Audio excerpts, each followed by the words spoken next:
We have the Oppo Reno 6 Pro 5G with us today.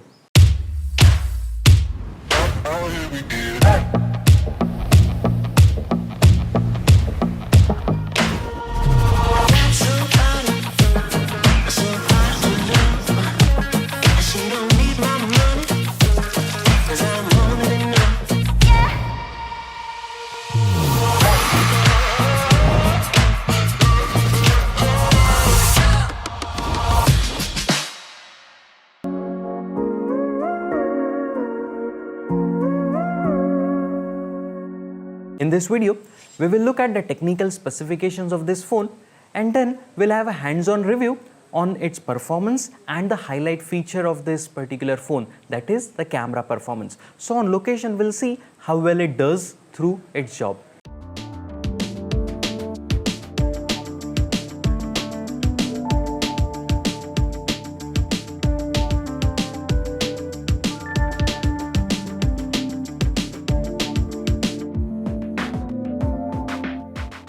We will share our impressions of this phone based on the experience we had of using it. After using the Oppo Reno 6 Pro 5G for some time, we found some interesting things. The display on this phone is a beautiful display. The AMOLED screen makes a big difference. The high refresh rate makes a big addition to the display. The content is smooth running and feels really nice. The brightness is the added advantage on this particular phone. Even in our usage on a bright day, we had no issues in viewing the display. The overall performance of this phone is top-notch. Having a high-end SoC makes a big difference. Everything that you run on this runs smoothly. Whether it is gaming, whether it is the multimedia content, whether it is the browsing, whether you watch videos, everything runs amazingly well. To help the performance, what we have is definitely the 12GB RAM. It makes a difference having more RAM. Why? You never feel any lag in anything that you do. The 256GB of storage makes a big difference. It's a big advantage. Why? Whether you're a gamer or whether you create lots of content. Making 4K videos is no problem. Creating high resolution pictures, no problem. The big storage is a big plus and it felt amazing to have this particular storage. This phone comes with currently the latest Android 11. So it is up to date with security and features. The skin that Oppo uses on this phone is ColorOS 11.3. This looks pleasing and is easy to use. But of course, if you're switching to this phone from any other brand, you will definitely find it a bit different. But of course, you need not worry, it is sufficiently easy to get acquainted just in a couple of days. Using this phone for some time felt nice. Why? It has decent build quality. The matte finish on the back and the nice gradient and changing colors here make it really look premium. In our usage of this phone, what really amazed us was the heat performance. In gaming or when using multimedia, especially the camera outdoors, it did not heat much. So definitely it is designed to dissipate the heat quite nicely. If you're planning to do lots of gaming on this phone, you need not worry. This processor is a pretty powerful one and anything that you throw at it is going to run smoothly. Games are of course going to run nice and smooth, and thanks to the 12GB of RAM, it is simply going to make the gaming experience an amazing one for you.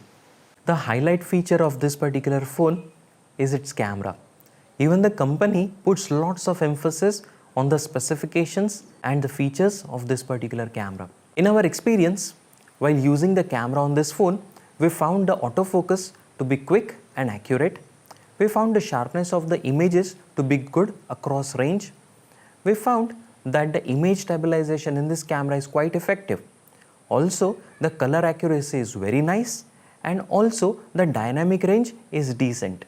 What was great was the selfie camera was able to deliver all the above parameters in an equal quality just like the rear main camera. When shooting videos in high contrast conditions and when shooting using backlight, we noticed that the exposure was inaccurate, the dynamic range was lower and the colors look faded. One of the highlight features of this particular camera is the ultra steady video.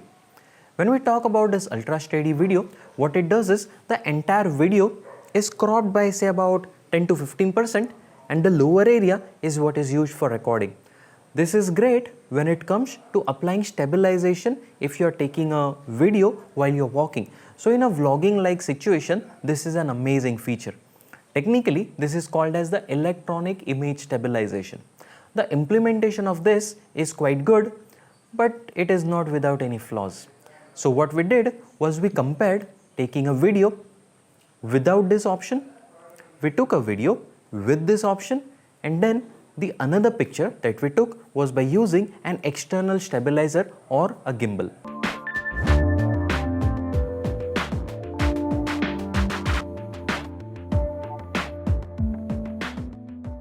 This phone offers a slow motion of 960 frames per second when you are shooting at 720p HD. This is really great on paper, but in use I found this to be not that great experience.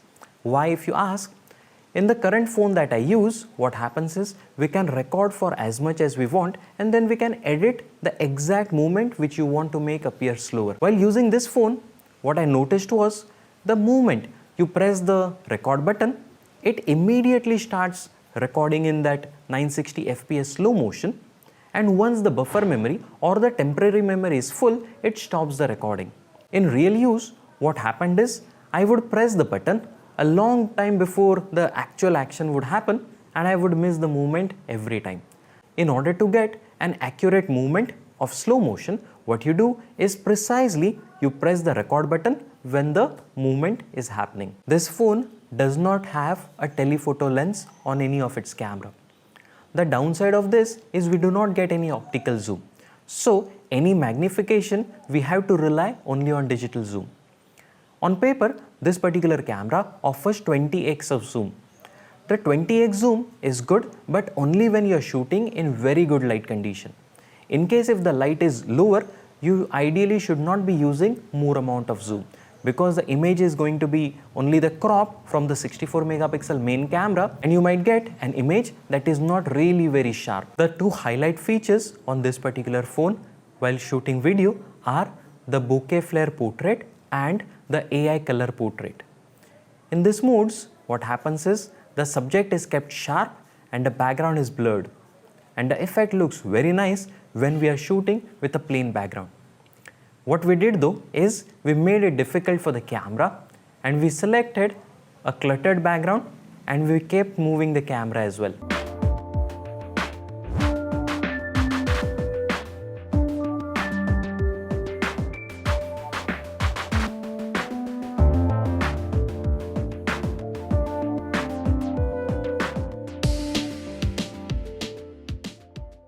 And you can see that in case of the hair movement, the background blur is not very accurate. The same experience we felt with the AI color portrait, where the subject is in color and the background is all made monochrome. Similar experience was felt here as well. In case of a plain background, we got a nice result. But in case of a background that is cluttered in low light, and when the background is moving, especially if the model's hair are frizzy, we notice some irregularities in the blurring. The AI features are also available in the selfie camera. This is going to be very beneficial in case if you are shooting vlogs or any similar videos.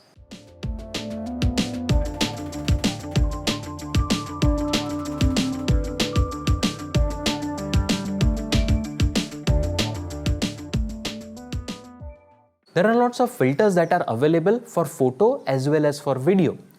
The look and the feel of all these images with filters are quite different. Depending on your likes, depending on the situation, depending on what you need in a picture, you might find these filters quite helpful at times. The highlight feature of this particular phone has to be its beautiful AMOLED display. It is of the size 6.55 inches. And it is certified as a HDR10+. The maximum brightness on this particular display is about 800 nits, which is bright enough for even a bright sunny situation outdoors. This phone features a pixel density which is 402 pixels per inch or PPI, and the total pixels on this one are 1080 by 2400. This phone does feature a high refresh rate of up to 90 Hz, which can also be manually set to 60 Hz. The most important component in any phone is its SoC or system on chip. Talking about this phone, the SoC consists of a chipset which is the MediaTek Dimensity 1200 5G. It is based on 6 nanometer manufacturing process. The CPU on this phone is octa-core, of which 4 cores run at a speed up to 2 GHz, 3 of them run at a speed of up to 2.6 GHz, and one of the core, that is the most powerful one, can run at a speed of up to 3 GHz. And the graphics is taken care by the GPU, which is based on Mali G77. This phone does not have an expandable storage option, but still there is lots of storage on board. The internal memory on this one is 256 GB, which runs at a speed of UFS 2.1. If you purchase this phone in China, they get a faster UFS 3.1 speed. This phone features 12 GB RAM, and the operating system on this one is Android 11, and the user interface is based on ColorOS version 11.3. Being a high-end phone, this one has all the bells and whistles. Communication wise, this one supports Wi-Fi AC as well as 6. Of course, there is support for dual band Wi-Fi, Wi-Fi direct as well as Wi-Fi hotspot. Bluetooth version 5.2 is available as well. Bluetooth supports aptX HD for high-end music streaming to your Bluetooth headphones. The USB-C port on this phone supports a speed up to 3.1. This phone supports dual band GPS and NFC. This phone comes with a 4500 mAh battery, which is lithium polymer, and it supports 65 watts of high-speed charging. This phone supports under-display fingerprint scanner, which is optical. This phone features the accelerometer, a gyro sensor, a proximity sensor, a compass, and it also comes with a color spectrum. Oppo highlights this particular phone for its camera performance, and the setup does not disappoint. This phone comes with 4 different cameras. The main camera, being a half-inch sensor, so quite large than most, features 64 megapixels with a view which is equivalent to 26 millimeters. The ultra-wide on this one is an 8 megapixel camera, and it provides an angle of view of almost 120 degrees. The third camera is a macro camera with a focus fixed at 4 centimeter. That is quite close for good macro or close-up photos. The fourth camera on this one is a depth sensing camera, which is of 2 megapixels. The front-facing camera on this one is 26 millimeters wide, and it is a 32 megapixel camera with a speed of f2.4. Talking about the video capabilities of this camera, the main camera can shoot up to 4K at 30 fps. It can go up to 60 fps on 1080 or Full HD. This phone can do a slow motion of 960 fps but is restricted to 720p HD. The front camera can do Full HD videos at 30 fps. None of the cameras on this particular phone feature an optical image stabilization, and the stabilization is taken care by the help of gyro sensor along with electronic image stabilization.